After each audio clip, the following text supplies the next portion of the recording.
ঐতিহাসিকরা লিখছেন, লক্ষ্য করুন, আমারু বিল মারুফ নাহি আনিল মুনকারের সুফল লক্ষ্য করুন। হযরত ওমর 1 বছর বিচারালয় দায়িত্ব পালন করলেন জাস্টিস হিসেবে। ফামাকাসামান ফালাম ইয়াখতাসিম ইলাইহি ইসনান।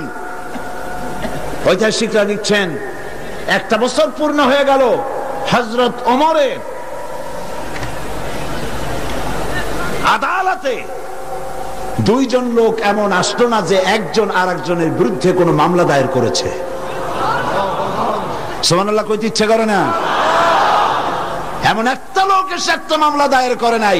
পৃথিবীতে কি কোনো দৃষ্টান্ত আছে যে 1 বছরের মধ্যে কোনো মামলা দায়ের হয় না? হযরতে ওমর আবু বকর রাদিয়াল্লাহু তাআলা আনহুর কাছে এসে বলছেন, মা হাজাতা বি ইনদা কওমিন মুমিনিনা ইয়া খলিফাতা রাসূলিল্লাহ সাল্লাল্লাহু আলাইহি ওয়াসাল্লাম। হে রাসূলের খলিফা, এই কওমের জন্য বিচারপতির দরকারটা কি? তিনি জিজ্ঞেস করছেন, লিমাযা, কেন তুমি আমাকে এই প্রশ্ন করছো? তিনি শোনালেন যে আমার কাছে 1 বছর হয়ে গেল, একজন লোক এসে মামলা দায়ের করে নাই। হযরত আবু বকর বলছেন, এর কারণ হিসেবে তুমি কি মনে করো? কি কারণে তোমার কাছে কোনো বিচার আসলো না, একটা মামলাও দায়ের হলো না 1 বছরে? কারণটা কি?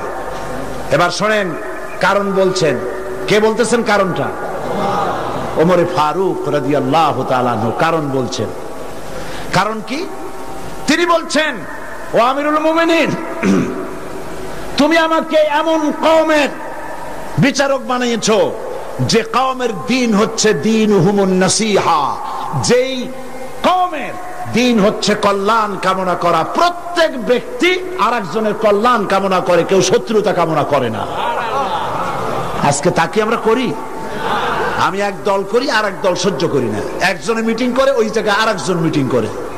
একজন রাজনীতি করে, তার রাজনীতি সহ্য হয় না বলে 5 ট্রাক ময়লা ফেলাই দিয়ে আসে। সে যুগে তারা কল্যাণ কামনা করে, আর আজকের যুগে কি করে? কল্লা কামনা করে। অমুকের কল্লা খুলে নেব আমরা। এখন কল্লা কামনা করা হয়, আর তখন কল্যাণ কামনা করা হতো। দীনুহুমুন নাসিহা ওয়া মানহাজুহুমুল কুরআন। এই জাতির মানহাজ, তাদের উদ্দেশ্য, তাদের লক্ষ্য, তাদের কনস্টিটিউশন, তাদের সংবিধান হচ্ছে কি? আল কোরআন। ওয়া আমালুহুম আল আমরু বিল মারুফ ওয়া নাহি আনিল মুনকার। আর এই কওমের কাজ হচ্ছে আমল, তাদের কাজ হচ্ছে ভালো কাজের আদেশ করে বেড়ানো, আর যার সামনে অন্যায় হয় 2 হাতে বাধা দিয়ে অন্যায় ফিরায় দেয়। সুবহানাল্লাহ। ওয়া আমালুহুম আল আমরু বিল মারুফ ওয়া নাহি আনিল মুনকার। এখানেই শেষ নয়। ও আমিরুল মুমিনিন, আপনি আমাকে এমন এক কওমের বিচারক বানিয়েছেন যেই কওমের জনগণের অবস্থা কি জানেন? ওয়াইদা আহাদুহুম মারিদু আদুহু। এদের মধ্যে একজন যদি অসুস্থ হয়, অনেক মানুষ হাদিয়া, ফল, ফ্রুটস ইত্যাদি হাদিয়া নিয়ে তার কাছে গিয়ে হাজির হয়। ভাই কেমন আছেন? আল্লাহ আপনার ভালো করুক। হাতে মুখে হাত বুলায় দেয়, মাথায় হাত বুলায় দেয়। এই শুশ্রূষায় 12 অসুখ ভালো হয়ে যায়। ওয়াইজাফতাকারা নাসারুহু। আর যখন তাদের মধ্য থেকে কেউ ফকির হয়, গরিব হয়, সাহায্য করার জন্য লোকেরা এগিয়ে আসে। 50 টাকার দরকার, 2000 টাকা চলে আসছে। বাড়িতে চাল দিতে পারে না, বিল্ডিং এর ছাদ দেওয়ার মতো পয়সা চলে আসছে। ওয়াইজাহতাজা সাদুহু। আর যখন কারো কিছু প্রয়োজন হয়, সেই প্রয়োজন মিটাবার জন্য চতুর্দিক থেকে লোকেরা এসে হাজির হয়ে যায়।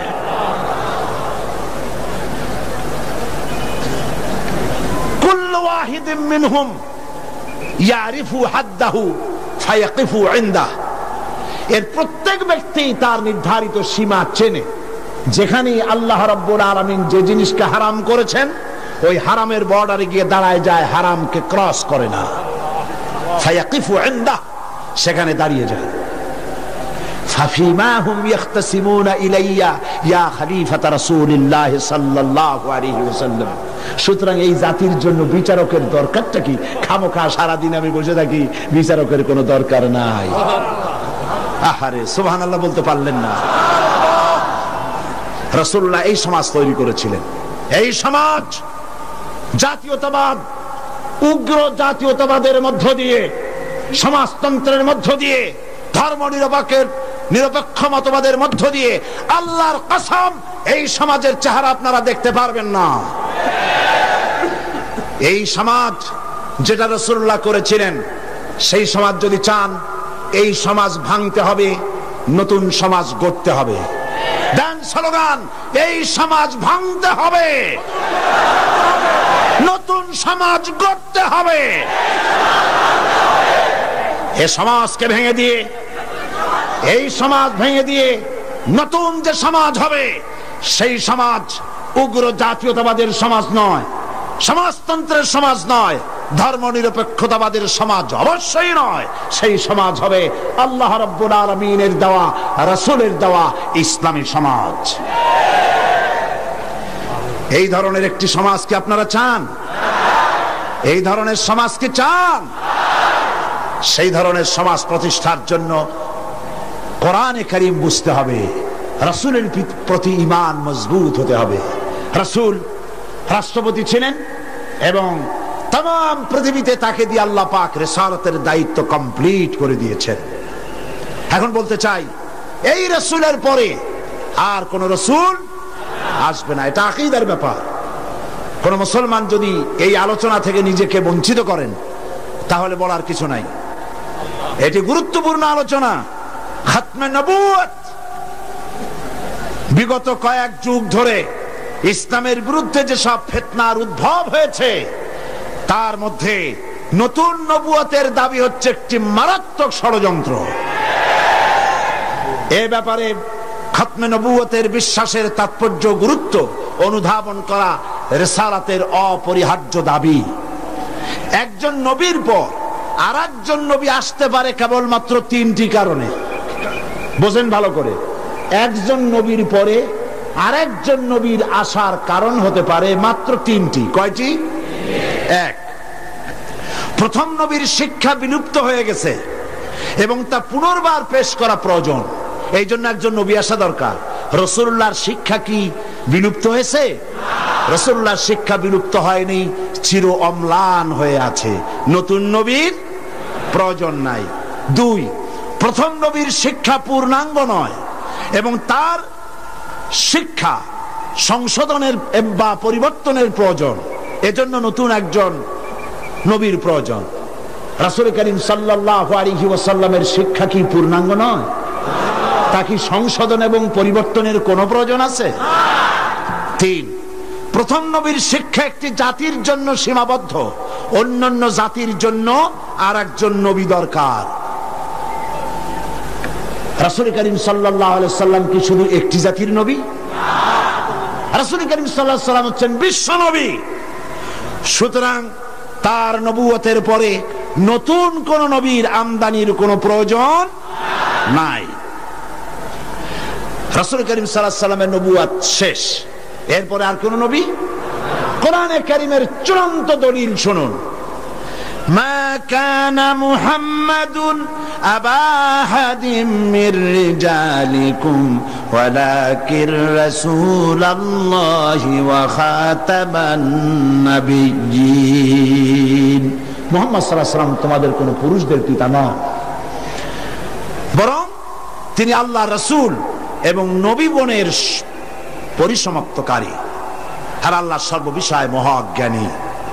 এই খাতাম, খাতামান নাবিয়্যিন, খাতাম শব্দের উল্লেখ করে নবুয়তের দুয়ার চিরকালের জন্য আল্লাহ পাক বন্ধ করে দিয়েছেন। সেই প্রথম শতাব্দী থেকে আজ পর্যন্ত, হিজরি প্রথম শতাব্দী থেকে নিয়ে পর্যন্ত পৃথিবীর সমস্ত উলামায়ে কিরামে একমত, পৃথিবীতে আর কোন নবী আসবেন না, আসার কোনো দরকার নেই। অথচ এই খাতামের অর্থ নতুন নবী, ভণ্ড নবী, মিথ্যা দাবিদার নবী, পৃথিবীর নিকৃষ্ট শয়তান গোলাম মোহাম্মদ কাদিয়ানী, আল্লাহর জাহান্নামের আগুন তার কবরে অনন্তকাল জ্বলতে থাকুক।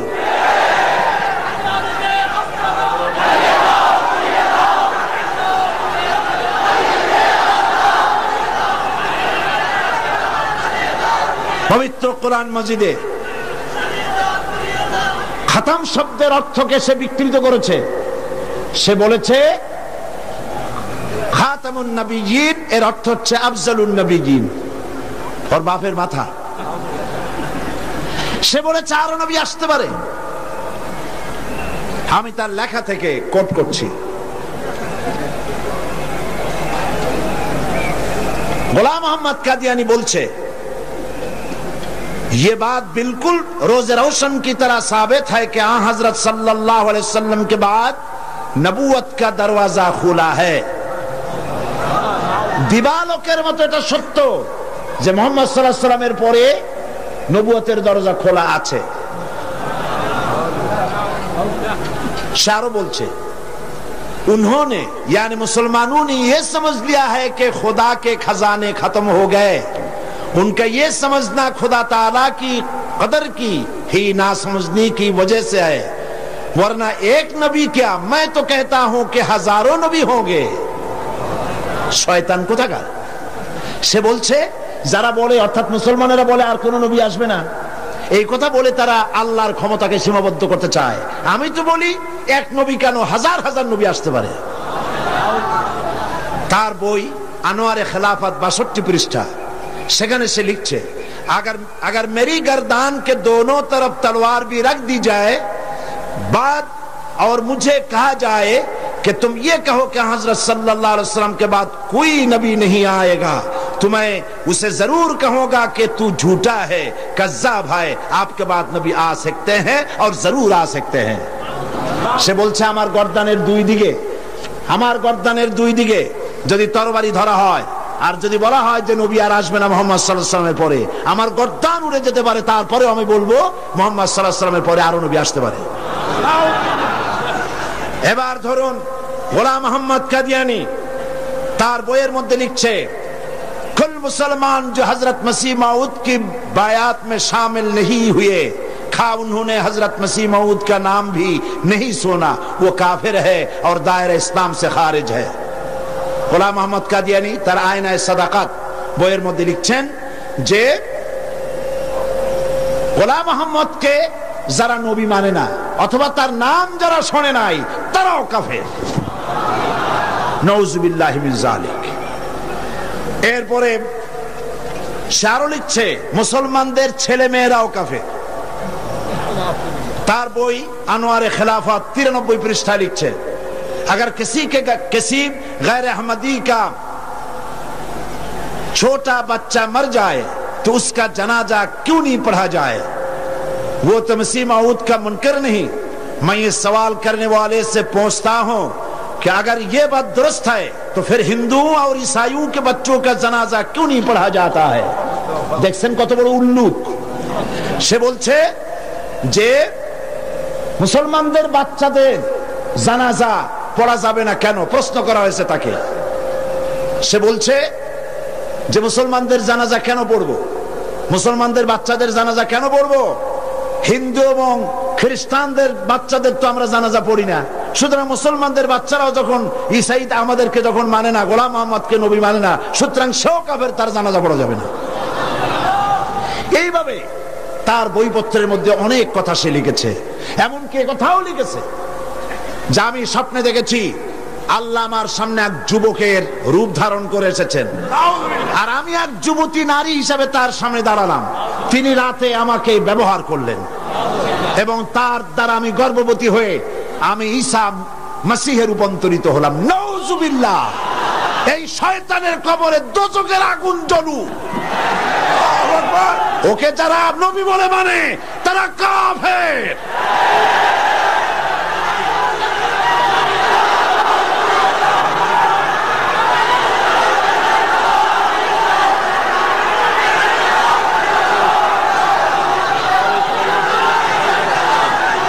रसूल करीम सल्लल्लाहु अलैहि वसल्लम খাতমে নবুয়ত সম্পর্কে বলেছেন, ইন্না মাসালি ওয়া মাসালাল আমবিয়া মিন ক্বাবলি কামাসালি রাজুলিন বানা বাইতান ফাহসানাহু ওয়া আজমালাহু ইল্লা মাওদা'a লাবিনাতিন মিন যাওয়াবিয়াতিন ফাজআলান নাসু ইয়াতুফুনা বিহি ওয়া ইউজিবুনা লাহু ওয়া ইয়াকুলুনা হাল্লা উদিআত হাযিহিল লাবিনা ফাআনা আল লাবিনা ওয়া আনা খাতামুন নবিয়্যিন।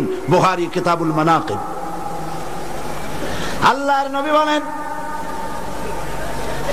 একটি বিল্ডিং, সেই বিল্ডিং এর ভিতরে যদি একখানা ইটের অভাব থাকে তাহলে প্রত্যেকের চোখে ধরা পড়বে একখানা ইট নাই।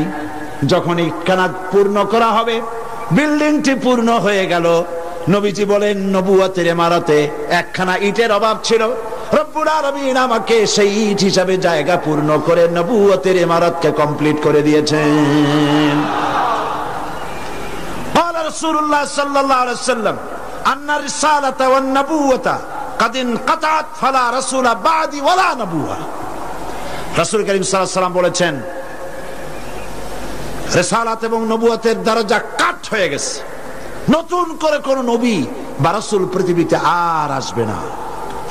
قال النبي صلى الله عليه وسلم لو كان بعدي نبي لكان عمر بن الخطاب رضي الله تعالى عنه। আমার পরে যদি কেউ নবী হতো অবশ্যই ওমরকে আল্লাহ পাক নবী বানায় দিতেন।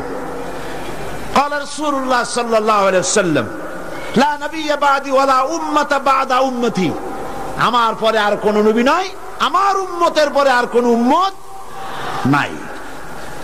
রাসূল করিম সাল্লাল্লাহু আলাইহি ওয়াসাল্লাম বলেছেন, আন সাওবান রাদিয়াল্লাহু তাআলা আনহু আন্নাহু قال قال رسول الله صلى الله عليه وسلم وأنه سيكون في أمتي 30 كذبون كلهم يزعم أنه نبي وأنا خاتم النبيين لا نبي بعدي। رواه أبو داود كتاب الفتن। আবু দাউদ শরীফে এসেছে, রাসূল করিম সাল্লাল্লাহু আলাইহি ওয়াসাল্লাম বলেছেন, আমার পরে 30 জন মিথ্যাবাদী নবুয়তের দাবি করবে। মিথ্যাবাদী, কাযযাব, দাজ্জাল। অথচ আমার পরে আমি শেষ নবী, আমার পরে আর কোন নবী আসবে না। রাসূল সাল্লাল্লাহু আলাইহি ওয়াসাল্লামের জীবনের শেষ ভাগে মুসাইলামায়ে কাযযাব মিথ্যা নবুয়তের দাবি করল। রাসূলের পরে যদি আর কোন নবী আসার গুঞ্জাইশ থাকতো তাহলে আপনারা বলেন, হুজুরের ইন্তেকালের পর সর্বপ্রথম যে যুদ্ধ হলো সেটা তো এই যুদ্ধই ছিল। মুসাইলামায়ে কাযযাবকে গ্রেফতার করার জন্য, তার বিরুদ্ধে যুদ্ধ করার জন্য সমস্ত সাহাবায়ে কেরাম এক হয়ে গিয়েছিলেন। রাসূলের পরে আর কেউ নবী হবে এটা যদি বৈধ হতো তাহলে সাহাবায়ে কেরাম এই যুদ্ধে যেতেন না, ঠিক কিনা? তার বিরুদ্ধে যুদ্ধ করেছেন। সেই বেটা নবুয়তের দাবি করছে, লোকেরা কয় আপনি তো খালি নবী নবী করেন, তা আপনার ওহী কই? কয় যে দেখো কেবল না নবী হইলাম, একটু অপেক্ষা তো করবা। হ্যাঁ, জিবরাইল আসুক। কয়েকদিন পর কয় যে জিবরাইল আসছিল আজকে। তারপর কি সূরা পাইলেন? কয় যে সূরা একখান পাইছে। সূরা কয় শোনা না আমাদেরকে, তো উম্মত তো কিছু পাবেই। উম্মত পাবে না? এখনো কেউ দাবি করুক নবী, দেখবেন কিছু উম্মত পেয়ে যাবে। পাগল ছাগলের তো অভাব নাই, ঠিক কিনা? তা না হলে গোসল শরীফের পানি মানুষে খাইতে পারে? নাউজুবিল্লাহ। কোন একজন পীর হয়, ওনার একটা গোসল শরীফ হবে, গোসলের পানি শরীরের যত জায়গা ধুইয়া পড়লো, নাউজুবিল্লাহ, এইগুলা মানুষে খায়। সুতরাং পাগল ছাগলের অভাব নাই। পাগল ছাগল আছে, কিছু উম্মত পেয়ে গেছে। উম্মতেরা কয় সূরা কই? কয় পাইছি সূরা। সূরা একটা শোনাই দিল, ইন্না আ'তাইনাকাল আকা ফাসাল্লি লিরাব্বিকা ওয়াজআক ইন্না শানিয়াকা হুয়াল আবলাক। উম্মতেরা কয় যে তো মহামরণ, এ কি সূরায় পড়তে গেলে তো কাশি আসে। আর অর্থ কি? রাসূলুল্লাহর উপরে যে সূরা নাজিল হয়েছে সুবহানাল্লাহ, তা শুনলে চোখ দিয়ে পানি পড়ে। আর এটা সূরা হইল, অর্থটা কি? আমি তোমাকে নিশ্চয়ই হুতুম পেশা দান করেছি, সুতরাং তোমার রবের উদ্দেশ্যে চিৎকার মারো, তোমার শত্রুরা শ্বেত এবং কালো বর্ণের হবে।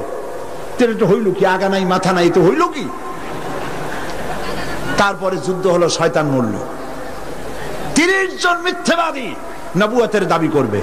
তার মধ্যে সর্বশেষ এই নবুয়তের দাবি করতে এসলো গোলাম আহমদ কাদিয়ানী। অথচ রাসূলের পর যার কোন নবী আসবে না, কোরআন সাক্ষী, সমস্ত হাদিস গুলি সাক্ষী।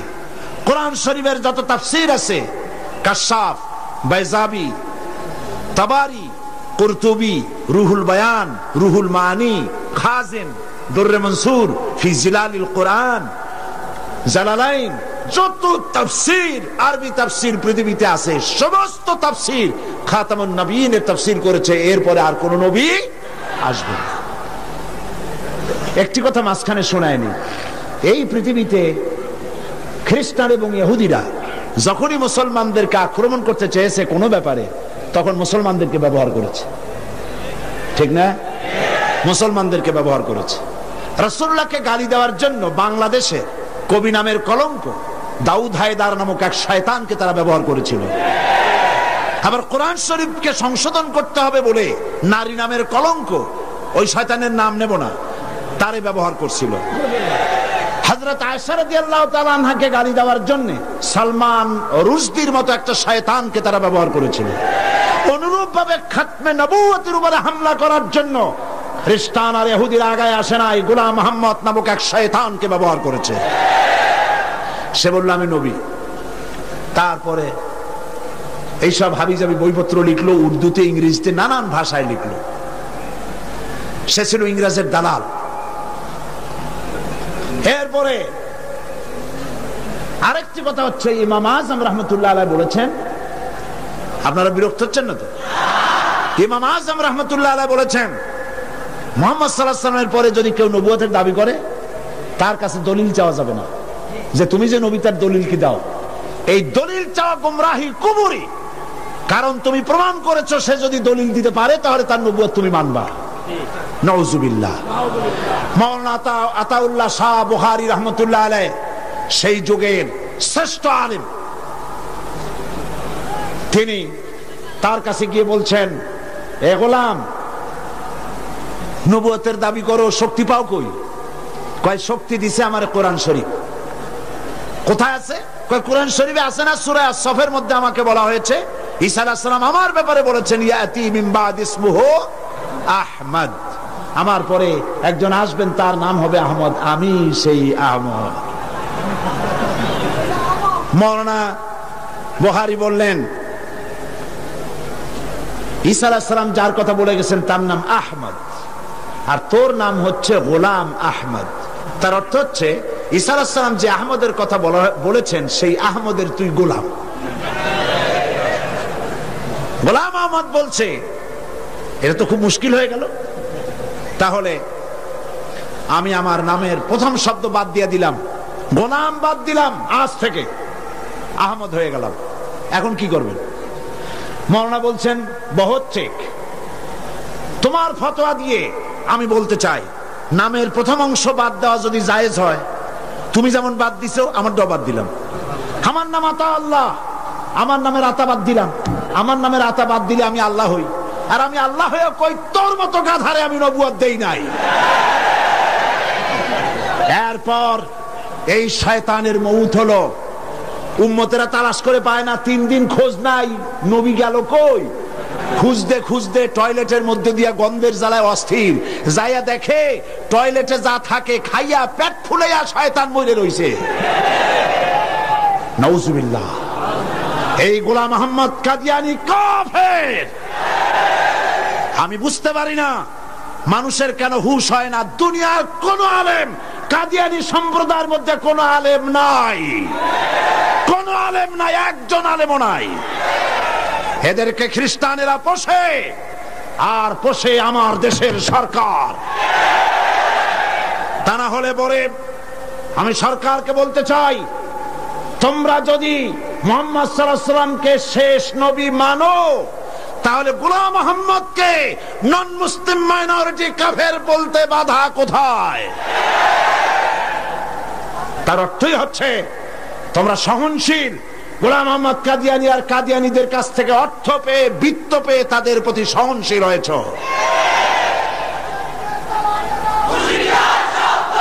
এই পৃথিবীর 18টি মুসলিম দেশ কাদিয়ানীদেরকে নন মুসলিম মাইনরিটি হিসেবে ঘোষণা করেছে। বাংলাদেশকেও করতে হবে।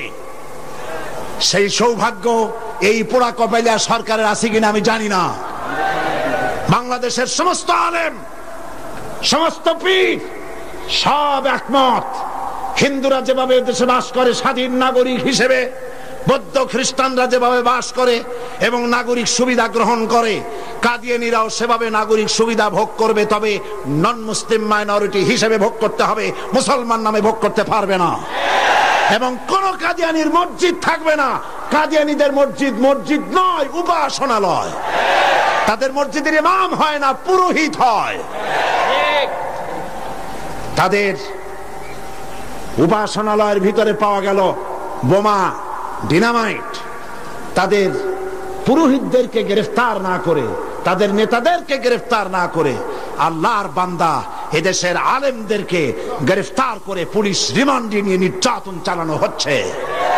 মনে রেখো, আল্লাহ বলেন ওয়ায়ামুদ্দুহুম ফি তুগয়ানিহিম ইয়ামাহুন, আমি সীমা লঙ্ঘনকারীদেরকে ঢিল দেই, দেখি কদ্দূর পারো।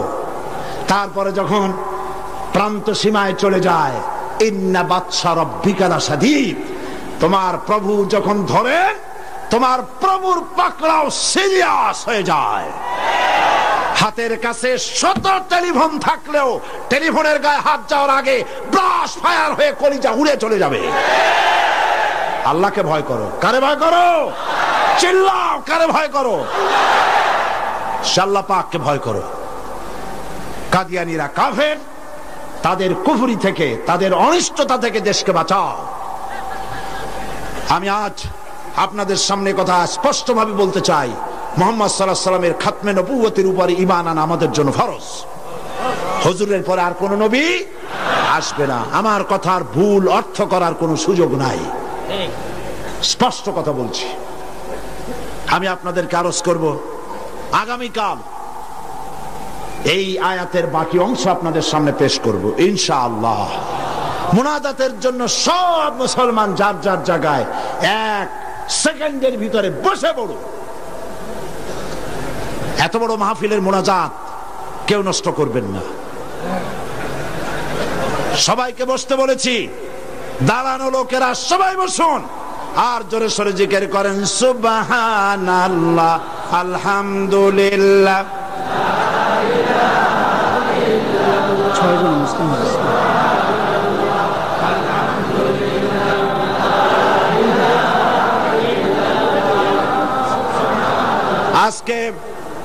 আজকে 6 জন অমুসলিম ইসলাম কবুল করার জন্য এসেছেন।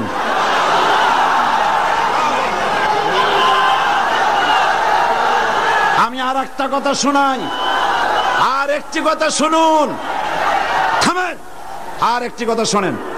মুনাজাতের কথা শুনে প্রত্যেক দিন যারা হাঁটেন, আমি তাদেরকে অনুরোধ করবো, আল্লাহর রাস্তায় আগামীকাল মাহফিলের ভেতরে ঢুকবেন না।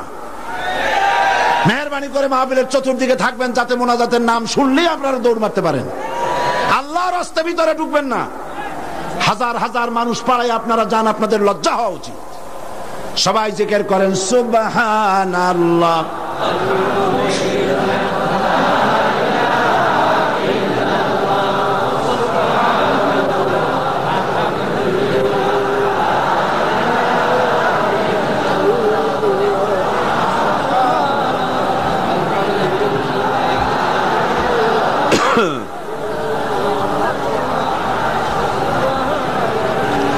আজকে যারা ইসলাম কবুল করবেন তারা হচ্ছেন সুনীল কান্তি দাস, পিতা Arjit Kanti Das, B block road, Chandgaon, 5 লাইশ। বর্তমান নাম পছন্দ করেছে মোহাম্মদ ইব্রাহিম। শ্রী মানিক চন্দ্র দাস, শ্রী মানিক চন্দ্র দাস, পিতা শ্রী কমল কান্তি দাস, 5 লাইশ। বর্তমান নাম মোহাম্মদ সাইফুল ইসলাম আজাদ। প্রবাস কৈবর্ত, পিতা মাখন কৈবর্ত, আমিন জুট মিলস, মেইন গেট, 5 লাইশ। বর্তমান নাম মোহাম্মদ রাসেল। বিশ্বজিৎ সূত্রধর, পিতা মাখনলাল সূত্রধর, বর্তমান নাম বাড়ি সন্দীপ। বর্তমান নাম পছন্দ করেছে মোহাম্মদ মনিরুল ইসলাম। শ্রী দুলাল বাবু শীল, পিতা শ্রী জিতেন বাবু শীল, সিগন্যাল কোম্পানি পাঁচলাইশ, বর্তমান নাম মোহাম্মদ আবু বকর সিদ্দিক। শ্রী সুবল চন্দ্র সাহা, পিতা আশুতোষ সাহা, খাগড়াছড়ি, ডাকঘর কুইসাপ কি গুইমরা, বর্তমান নাম পছন্দ করেছে মোহাম্মদ ওসমান গনি। আসুন হাত দাও, হাত দাও, সবাই সবাই হাত দাও, একটা একটা করে হাত দাও। হ্যাঁ হ্যাঁ, কাছে আসো একটু। লা ইলাহা ইল্লাল্লাহু মুহাম্মাদুর রাসূলুল্লাহ। আল্লাহ ছাড়া কোন ইলাহ নাই, মাবুদ নাই, উপাস্য নাই। মুহাম্মদ সাল্লাল্লাহু আলাইহি ওয়াসাল্লাম আল্লাহর রাসূল। আশহাদু আন লা ইলাহা ইল্লাল্লাহু ওয়াহদাহু লা শারীকা লাহু ওয়া আশহাদু আন্না মুহাম্মাদান আবদুহু ওয়া রাসূলুহু। আমি সাক্ষ্য দিচ্ছি আল্লাহ ছাড়া কোনো ইলাহ নাই, মাবুদ নাই, উপাস্য নাই। তিনি এক, তিনি একক, তার কোনো অংশীদার নাই। আমি আরো সাক্ষ্য দিচ্ছি মুহাম্মদ সাল্লাল্লাহু আলাইহি ওয়াসাল্লাম আল্লাহর বান্দা এবং তার প্রেরিত রাসূল। এদিকে ফিরে সকলকে বলো আসসালামু আলাইকুম। আল্লাহর এই বান্দাগুলি, দাঁড়ায় থাকো, আল্লাহর এই বান্দাগুলি 6 জন বান্দা মুশরিক ছিলেন। এখন আমাদের তৌহিদ পন্থী কি? তারা আমাদের কি? তারা আমাদের ভাই। এখন তারা মাসুম, তারা বেগুনাহ। এই লক্ষ লক্ষ মুসলমানদের পক্ষ থেকে আমি তাদেরকে আলিঙ্গন করে ইসলামে স্বাগত জানাচ্ছি।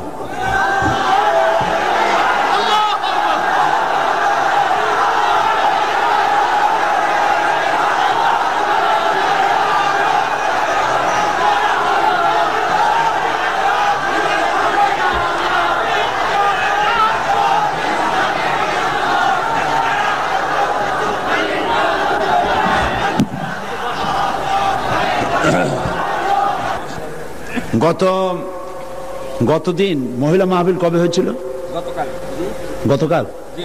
গতকাল মহিলা মাহফিলে এক বোন প্রশ্ন করেছিলেন যে বিন বাজ, আব্দুল্লাহ বিন বাজ, যিনি ইন্তেকাল করেছেন, সৌদি আরবের গ্রান্ড মুফতি এবং বর্তমান বিশ্বের শ্রেষ্ঠ আলেম, নওয়ারাল্লাহু মারকাদাহু ওয়া জাআলাল জান্নাতা মাসওয়াহু, আল্লাহ তাকে জান্নাতুল ফিরদাউসের মেহমান বানিয়ে নেন। অনেক বড় আলেম, উঁচু পায়ার আলেম।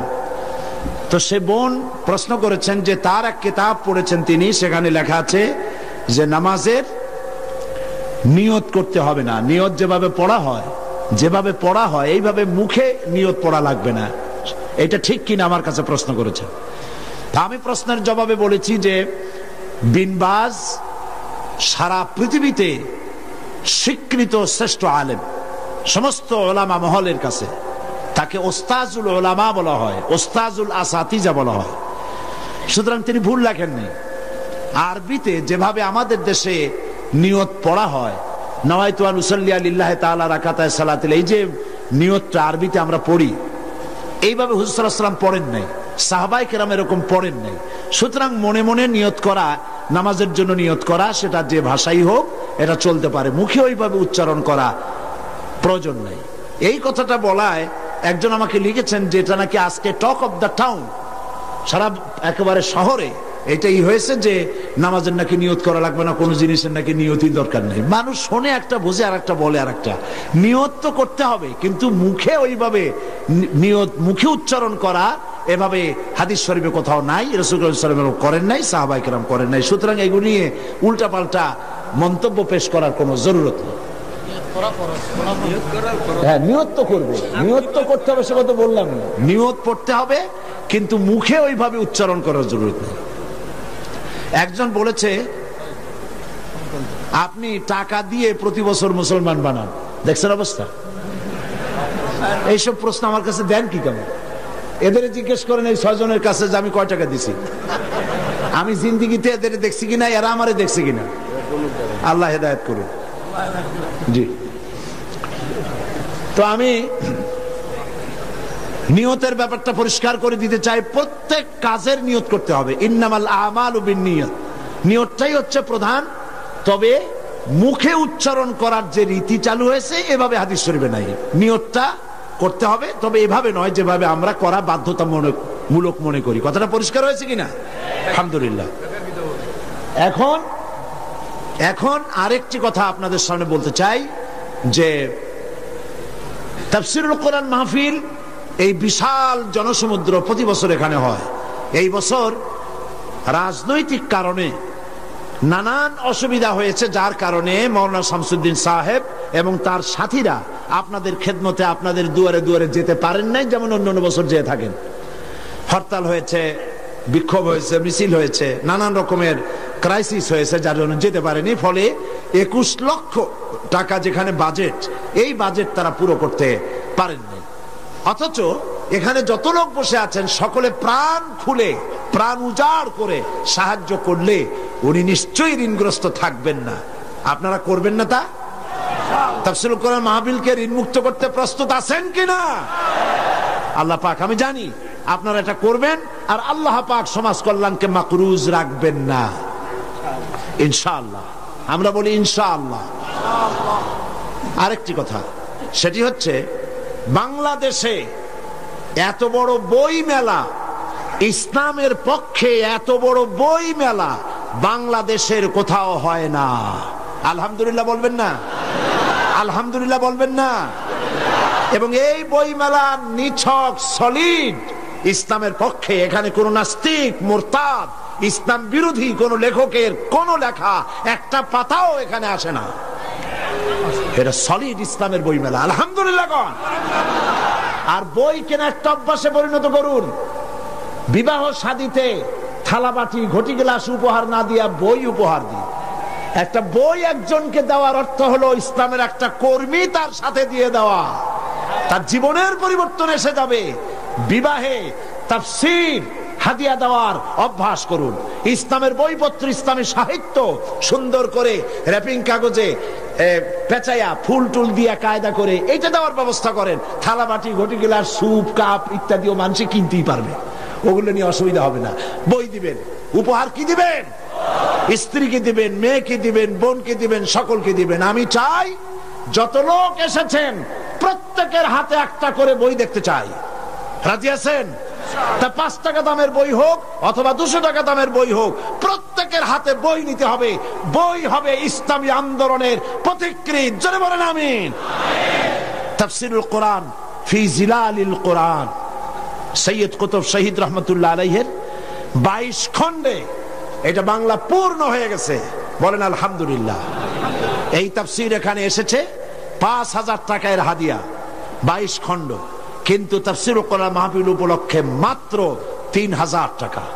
আপনারা গ্রহণ করুন, মানুষকে হাদিয়া দেন, নিজেরা কোরআন শরীফ জেনে পড়ে তার দ্বারা জীবনকে ধন্য করুন।